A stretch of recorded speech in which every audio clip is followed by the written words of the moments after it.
Hello everybody. जैसा कि आप सबको पता है कि अभी थोड़े टाइम पहले बीपीएससी का एग्जाम कैंसिल हो गया था, तो वो एग्जाम अब कभी भी हो सकता है, उसकी डेट कभी भी आ सकती है। तो उसके रिवीजन के लिए हमने ये क्लासेस की सीरीज स्टार्ट की है। इसमें हमारा आज का टॉपिक है पाषाण काल और सिंधु सभ्यता। इनसे संबंधित जो भी अति महत्वपूर्ण प्रश्न हैं वो आज हम डिस्कस करेंगे, और उन क्वेश्चन के बीच में जो इंपॉर्टेंट फैक्ट्स होंगे हम वो भी डिस्कस करेंगे। ठीक है, और ये रिवीजन क्लास है तो थोड़ी सी फास्ट रहेगी, क्योंकि हम मान के चल रहे हैं कि आपको पहले से चीजें आती हैं। और अगर आपको प्रॉब्लम आती है तो आप इस क्लास को 2-3 बार देखना, फिर आपको पक्का से समझ में आ जाएगा। ठीक है, चलिए बिना टाइम वेस्ट के शुरू करते हैं। पहला क्वेश्चन, मानव द्वारा सर्वप्रथम प्रयोग किया जाने वाला अनाज था। मानव ने सबसे पहले किस अनाज का प्रयोग किया था, ये पूछ रहे हैं। तो इसका आंसर होगा जौ। सी पार्ट इसका आंसर होगा जौ। ये कब किया था? 8000। इसके जो साक्ष्य है वो कब से मिलते हैं? 8000 ईसा पूर्व में इसके साक्ष्य मिलते हैं। और कहाँ से मिलते हैं इसके साक्ष्य? भूमध्य सागर और ईरान के आसपास वाले एरिया से मिलते हैं। भूमध्य सागर और ईरान के आसपास वाले एरिया से इसके साक्ष्य मिलते हैं कि 8000 ईसा पूर्व के आसपास मनुष्य ने सबसे पहले जौ का प्रयोग किया था। ठीक है, नेक्स्ट देखते हैं।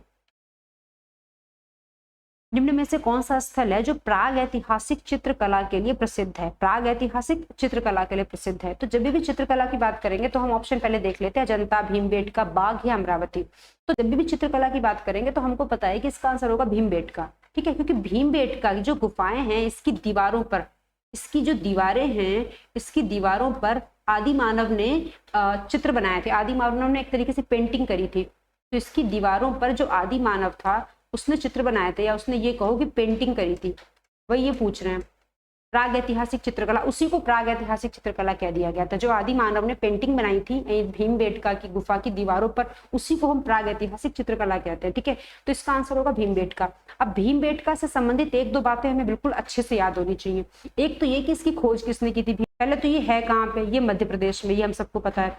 मध्य प्रदेश में भी कहाँ पे है? रायसेन में है। रायसेन जिला है मध्य प्रदेश का। हमें पूरा याद रखना है कि मध्य प्रदेश की रायसेन जिले में है भीमबेटका। ठीक है, इसकी खोज किसने की थी? ये बहुत इंपॉर्टेंट क्वेश्चन है। ये एमपी पीसेस में तो आई है, अब चूंकि मध्य प्रदेश में है ये तो एमपी पीसेस में तो बन ही जाएगा। ये अदर स्टेट के पीसेस में भी क्वेश्चन आया है। भीमबेटका एमपी में, लेकिन अदर स्टेट के पीसेस में भी ये क्वेश्चन आया है। तो भीमबेटका की जो खोज करता है वो बहुत ज्यादा इंपॉर्टेंट है। वो कौन है? वो है VS वाकणकर। इनका नाम याद रखना बहुत जरूरी है। VS वाकणकर जो है ये खोज करता है किसके? भीमबेटका के। ठीक है, तो भीमबेटका से संबंधित इतनी बातें हमें याद रखनी है। नेक्स्ट देखते हैं। उत्खनित प्रमाणों के आधार पर पशुपालन प्रारंभ हुआ था। मतलब ये पूछना चाह रहे हैं कि पशुपालन का आरंभ कब से हुआ था। ठीक है, तो पुरा पाषाण, मध्य पाषाण, नवपाषाण या फिर वैदिक। तो इसका सही आंसर होगा मध्य पाषाण काल में। और ज्यादा अगर एग्जैक्ट जाएंगे, ज्यादा सही से अगर हम जाने की कोशिश करेंगे तो इसके अंतिम चरण में, इसके अंतिम चरण में हुआ था। मध्य पाषाण काल के अंतिम चरण में पशुपालन का प्रारंभ मानते हैं। ठीक है, कभी कभी ऑप्शन में क्या होगा कि नव पाषाण काल के शुरुआती समय में दिया होगा, तो इस टाइम पे बहुत व्यवस्थित ढंग से होने लगा था ये। लेकिन जो शुरुआत मानी जाती है कि शुरुआत में जो बहुत अच्छी व्यवस्थित चीजें नहीं होती लेकिन थोड़ा बहुत हो जाती है, उसको मध्य पाषाण काल के अंतिम चरण में ही मानते हैं। ठीक है, तो इस क्वेश्चन का सही आंसर होगा मध्य पाषाण काल में। पशुपालन का प्रारंभ मध्य पाषाण काल में ही मानते हैं। ठीक है, नेक्स्ट देखते हैं। एक ही कब्र में 3 मानव कंकाल कहाँ पाए गए हैं? देखो, एक चीज और मैं बता दूं, इससे पहले वाले क्वेश्चन में एक बार जाएंगे। बात पशुपालन की हो रही है तो 2 ऐसे स्थल हैं जो हमें याद रखने पड़ेंगे, पशुपालन से संबंधित है। ठीक है, वो कौन से 2 स्थल है? एक तो है आदमगढ़, इनको आपको बिल्कुल कैसे भी करके याद रखना है। ये दोनों पशुपालन से संबंधित है, एक आदमगढ़ और एक बागोर। ये दोनों ही आपको बहुत अच्छे से याद रखने हैं, इनसे क्वेश्चन बनते हैं। ठीक है, आदमगढ़ कहाँ पे है? आदमगढ़ मध्य प्रदेश के होशंगाबाद में है। और बागोर कहाँ पे? राजस्थान के भीलवाड़ा में है बागोर। ये दोनों ही जो पुरातत्व स्थल है ना, आदमगढ़ और बागोर, ये दोनों ही स्थान जो है पशुपालन से संबंधित है, या फिर ये कहो कि मध्य पाषाण काल से संबंधित हैं। कौन? आदमगढ़ और बागोर। ठीक है, नेक्स्ट देख लेते हैं।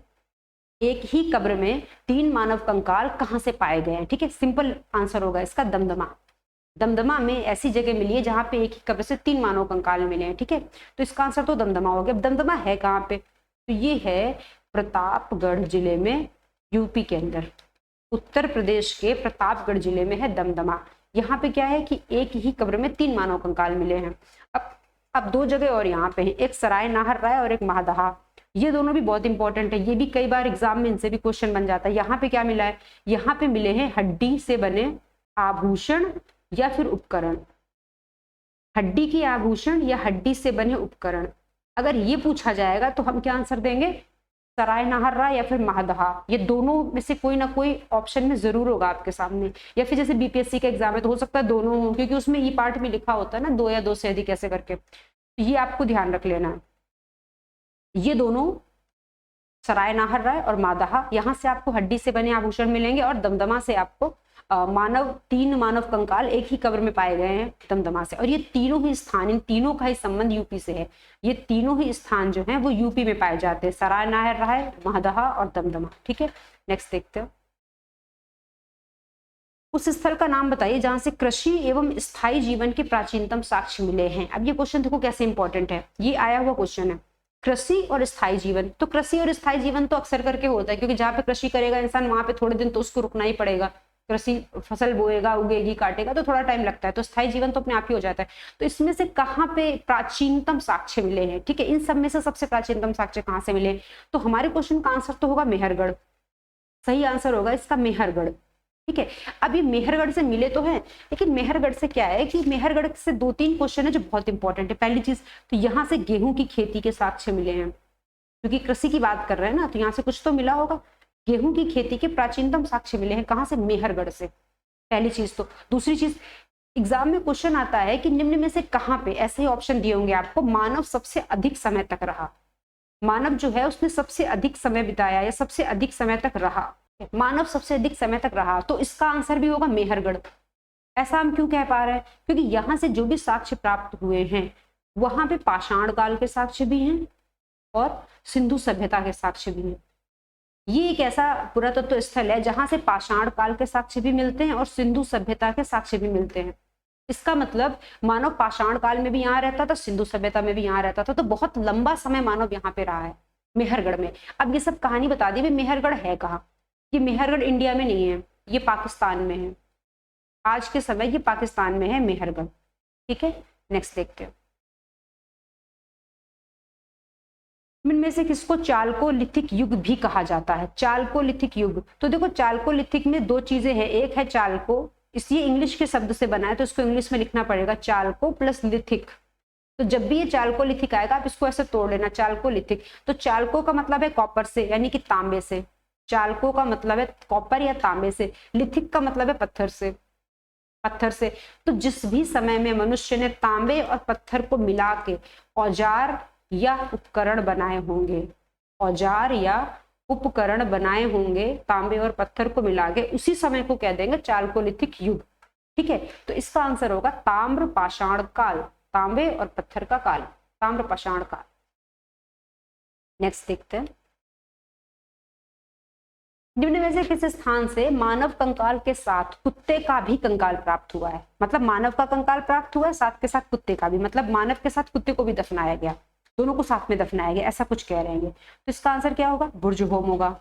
बुर्ज होम से मानव के साथ कुत्ते का कंकाल प्राप्त हुआ है।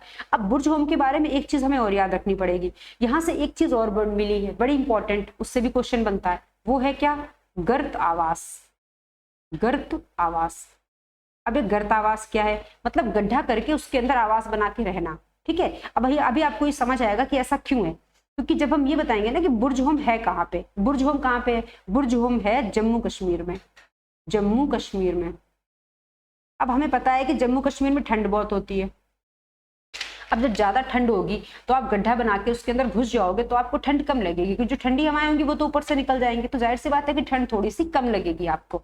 तो बुर्ज होम में गर्त आवास के साक्ष्य भी मिले हैं। ये भी कई बार डायरेक्ट पूछते हैं कि गर्त आवास के साक्ष्य निम्न में से कहाँ मिले हैं, तो बुर्ज होम में मिले हैं। और बुर्ज होम है कहाँ पे, तो जम्मू कश्मीर में है। प्लस मानव कंकाल के साथ कुत्ते का भी कंकाल प्राप्त हुआ है, कहाँ से, बुर्ज होम से। ठीक है जी, नेक्स्ट देखते हैं। भारतीय पुरातत्व का जनक किसे कहा जाता है, तो इसमें ज्यादा कुछ समझने समझाने की बात है नहीं, सिंपल वन लाइनर आपको ऐसे याद करना पड़ेगा, वो है अलेक्जेंडर कनिंघम। इन्हें भारतीय पुरातत्व का जनक कहा जाता है। नेक्स्ट देखते हैं। सिंधु सभ्यता संबंधित है किससे, प्राग ऐतिहासिक युग से, आद्य ऐतिहासिक से, या फिर ऐतिहासिक से। ठीक है, अब पहली चीज तो हमें इन तीनों में थोड़ा थोड़ा सा डिफरेंस है, वो हमें पता होना चाहिए। प्राग ऐतिहासिक, आद्य ऐतिहासिक और ऐतिहासिक, ये तीनों कई बार बच्चों को एक ही जैसे लगते हैं कि सारे में ऐतिहासिक है, मतलब सब इतिहास की बात हो रही है, लेकिन इसमें भी डिफरेंस है, कौन अलग अलग टाइप का इतिहास है। तो ये प्राग ऐतिहासिक युग में उस इतिहास की बात होगी जिसके कोई भी लिखित प्रमाण नहीं मिले, कोई भी लिखित प्रमाण नहीं मिले, कोई लिखित प्रमाण नहीं मिला, ठीक है, वो आ जाएगा प्राग ऐतिहासिक युग में। ये सबसे पहले का टाइम है। उसके बाद आएगा आद्य ऐतिहासिक। आद्य ऐतिहासिक का क्या है कि आद्य ऐतिहासिक में लिखित प्रमाण मिले हैं, इसमें तो लिखित प्रमाण नहीं मिले हैं प्राग ऐतिहासिक में, लेकिन इसमें लिखित प्रमाण मिले हैं। लेकिन दिक्कत क्या है कि ये पढ़ने में नहीं आ रहे हैं, इन्हें पढ़ा नहीं गया, अभी तक पढ़ नहीं पा रहा है कोई, तो ये इनकी प्रॉब्लम है। तो ये इस कैटेगरी में आते हैं आद्य ऐतिहासिक में। और ऐतिहासिक में कौन आएगा, वो टाइम पीरियड आएगा जिसमें कि लिखित साक्ष्य भी मिले हैं और उन्हें पढ़ा भी गया, मतलब लिखित साक्ष्य मिले हैं और उन्हें पढ़ा भी गया है, ये दोनों ही चीजें हैं। तो ऐतिहासिक युग में क्या आ जाएगा, सिंपल इसका एग्जांपल आपको पता है, आप सबको पता होगा, वैदिक काल। वैदिक काल में हमें वेद मिले और वेद एक तरीके से वैदिक काल का लिखित साक्ष्य है। तो हमें वेद मिले और वेदों को पढ़ा भी गया, पढ़ने में भी हम सक्षम हुए, तो जाहिर सी बात है कि जो वैदिक काल है वो आता है ऐतिहासिक युग में, ठीक है। और आद्य ऐतिहासिक में क्या आएगा, वो समय जिसकी लिखित में प्रमाण तो मिले लेकिन पढ़ नहीं पाए, अभी तक समझ में नहीं आया, तो वो है सिंधु सभ्यता। सिंधु सभ्यता आएगी आद्य ऐतिहासिक युग में। इसका आंसर होगा बी पार्ट। अब ये है प्राग ऐतिहासिक युग। इसका एग्जाम्पल क्या होगा, इसका एग्जाम्पल वो होगा जिसका कोई लिखित प्रमाण मिला ही नहीं, वो है पाषाण काल। पाषाण काल का कोई लिखित प्रमाण नहीं मिला, बस पत्थर पत्थर मिले, इसका नाम ही इसीलिए पाषाण काल है। उन्हीं पत्थरों से हम गेस करते रहते हैं, ऐसा रहा होगा मानव, ऐसे हथियार बनाए होंगे, ऐसे शिकार करता होगा ये, तो ये सबका पाषाण काल में कोई बहुत लिखित प्रमाण नहीं मिला है। तो प्राग ऐतिहासिक में आएगा पाषाण काल, आद्य ऐतिहासिक में आएगा सिंधु सभ्यता और ऐतिहासिक में आएगा वैदिक काल। नेक्स्ट देखते हैं, निम्न में से किस पशु का संबंध हड़प्पा सभ्यता से नहीं है, किस पशु का संबंध हड़प्पा सभ्यता से नहीं है, ठीक है। तो किसका संबंध हड़प्पा सभ्यता से नहीं है, तो जब भी बात करेंगे हम गाय की, तो गाय जहां भी हमें दिखेगा तो इसका संबंध सिंपल वैदिक काल से है। गाय को वैदिक काल में बड़ा पूजनीय मानते थे, गाय का अस्तित्व वैदिक काल से आने लगेगा, उससे पहले कहीं भी इसका जिक्र नहीं होगा, तो इसका सही आंसर यही मान लेंगे हम। नेक्स्ट देखते हैं, जुते हुए खेतों के साक्ष्य कहाँ से मिले हैं, ठीक है। तो ये मिले हैं कालीबंगा से, कालीबंगा से जुते हुए खेतों के साक्ष्य मिले, ये तो हम समझ गए। अब लोथल क्या है, लोथल एक तरीके का बंदरगाह था, बंदरगाह था उस टाइम पे, और ये लोथल है कहाँ पे, ये है गुजरात में, लोथल गुजरात में है, और एक बंदरगाह होता था ये प्राचीन समय में। मोहनजोदड़ो की बात करें तो यहाँ से क्या मिली है, यहाँ से नर्तकी की मूर्ति मिली है, नर्तकी की मूर्ति मिली है, वो भी किसकी, कांसे की, कांसे की नर्तकी की मूर्ति मिली। प्लस और क्या मिला है, विशाल स्नानागार मिला है, विशाल स्नानागार, जिसको इंग्लिश में कहते हैं ग्रेट बाथ, विशाल स्नानागार मिला है, नर्तकी की मूर्ति मिली है, ठीक है। नेक्स्ट देखते हैं, और बाकी इस क्वेश्चन का आंसर क्या होगा कि जुते हुए खेतों के साक्ष्य कहाँ से मिले हैं, तो इसका आंसर होगा कालीबंगा। और कालीबंगा कहाँ है, ये सबको पता है, ये राजस्थान में, कालीबंगा राजस्थान में है। नेक्स्ट देखते हैं, निम्न में से कौन सही सुमेलित नहीं है। अब इसमें क्या है, ये इन्होंने हड़प्पा सभ्यता के जो नगर थे वो लिख रखे हैं, ये नदियां लिख रखी हैं, ये कहना चाह रहे हैं कि ये नगर इस नदी के किनारे स्थित था, अगर ऐसा है तब तो ये सही है, लेकिन उन्होंने पूछा सही सुमेलित नहीं है, तो जो भी नगर इस पर्टिकुलर नदी के किनारे नहीं होगा वही हमारा आंसर हो जाएगा। हड़प्पा रावी नदी के किनारे है, ये बात बिल्कुल सही है। कालीबंगा घग्गर के किनारे, ये बात भी सही है। जो लोथल है वो भोगवा के किनारे, ये बात भी सही है। जो रोपड़ है वो ब्यास के किनारे नहीं, वो है सतलज नदी के किनारे, ठीक है। तो ये सही सुमेलित नहीं था, तो हमारा आंसर हो जाएगा ये। नेक्स्ट देखते हैं, सिंधु सभ्यता का विशाल स्नानागार कहां से प्राप्त हुआ है, ठीक, कहां से प्राप्त हुआ है, तो हमें तो पता है कहां से प्राप्त हुआ है, सिंपल मोहनजोदड़ो से प्राप्त हुआ है। कालीबंगा से क्या प्राप्त हुए, जुते हुए खेतों के साक्ष्य प्राप्त हुए। नेक्स्ट देखते हैं, सिंधु सभ्यता के बारे में कौन सा कथन असत्य है, नगरों में नालियों की सुदृढ़ व्यवस्था थी, ये बात बिल्कुल सही है। व्यापार और वाणिज्य उन्नत दशा में थे, ये बात भी सही है। मातृ देवी की उपासना की जाती थी, ये तो हमें पता है। मातृ देवी की और पशुपति शिव की उपासना होती थी, ये तो हमें पता ही है, तो ये भी सही है। लोग लोहे से परिचित थे, नहीं, मैंने आपको बताया कि मोहनजोदड़ो से कांसे की मूर्ति मिली है, तो इसी से हम ये मानते हैं कि इसको कांस्य युगीन सभ्यता भी कहते हैं। हम इसको कांस्य युगीन सभ्यता कहते हैं, मतलब कि यहाँ पे कांसा चलता था, और कांसे के लिए क्या चाहिए होता है, तांबा चाहिए होता है, प्लस क्या चाहिए होता है, टिन। तांबे और टिन को मिला के ही कांसा बनता है, तांबे और टिन को मिला के कांसा बनता है। तो लोग लोहे से परिचित नहीं थे, कांसे से परिचित थे। कांसा कैसे बनता है? तांबा और टिन को मिला के कांसा बनता है, तांबा प्लस टिन कांसा बन जाएगा। नेक्स्ट देखते हैं, भारत में सबसे बड़ा हड़प्पन पुरातत्व स्थल है, ये है पुरातत्व स्थल। भारत में सबसे बड़ा हड़प्पा सभ्यता से संबंधित जो पुरातत्व स्थल है वो कौन सा है, ये पूछना चाह रहे हैं। हड़प्पा सभ्यता से संबंधित सबसे बड़ा पुरातत्व स्थल भारत के अंदर कौन सा है, ये क्षेत्रफल के हिसाब से पूछ रहे हैं, एरिया वाइज सबसे बड़े क्षेत्रफल में कौन फैला हुआ है। तो इसका सही आंसर होगा राखीगढ़ी। और ये राखीगढ़ी है कहाँ पे? ये है हरियाणा के अंदर, हरियाणा के अंदर। नेक्स्ट देखते हैं, सिंधु घाटी सभ्यता के लोग पूजा करते थे, मतलब किसकी पूजा करते थे? तो हम इससे पहले भी 2-3 बार देख चुके हैं किसी न किसी क्वेश्चन में। एक तो ये मातृ देवी की पूजा करते थे, दूसरा पशुपति शिव की पूजा करते थे, पशुपति शिव, दो की पूजा करते थे, ये पशुपति शिव और मातृ देवी। यहाँ पे आंसर क्या है? पशुपति शिव। नेक्स्ट देखते हैं, मानव ने सर्वप्रथम किस धातु का उपयोग किया था? सोना, चांदी, लोहा, तांबा। तो हमें पता सिंधु घाटी सभ्यता कांस्ययुगीन सभ्यता थी, तो तांबे का प्रयोग किया था। कांसा तो तांबे का प्रयोग करके ही बनाया जाता है, तो तांबा हो गया आंसर। नेक्स्ट देखते हैं, कौन सा हड़प्पी नगर है जो 3 भागों में विभक्त था? 3 भागों में जो बटा था वो कौन सा हड़प्पन नगर है? ठीक है, इसका आंसर होगा धौलावीरा। धौलावीरा है कहाँ पे? ये गुजरात में है। और धौलावीरा के बारे में एक और फैक्ट करंट अफेयर्स में हमें याद रखना है कि ये 40वीं विश्व धरोहर स्थल है, भारत की 40वीं विश्व धरोहर स्थल है। और कब बनी है ये? 2021 में बनी है। तो ये भी करंट अफेयर्स का क्वेश्चन है, 40वीं विश्व धरोहर स्थल है ये भारत की। ठीक है, ये है धौलावीरा का सही आंसर। चलिए, thank you class, thank you very much.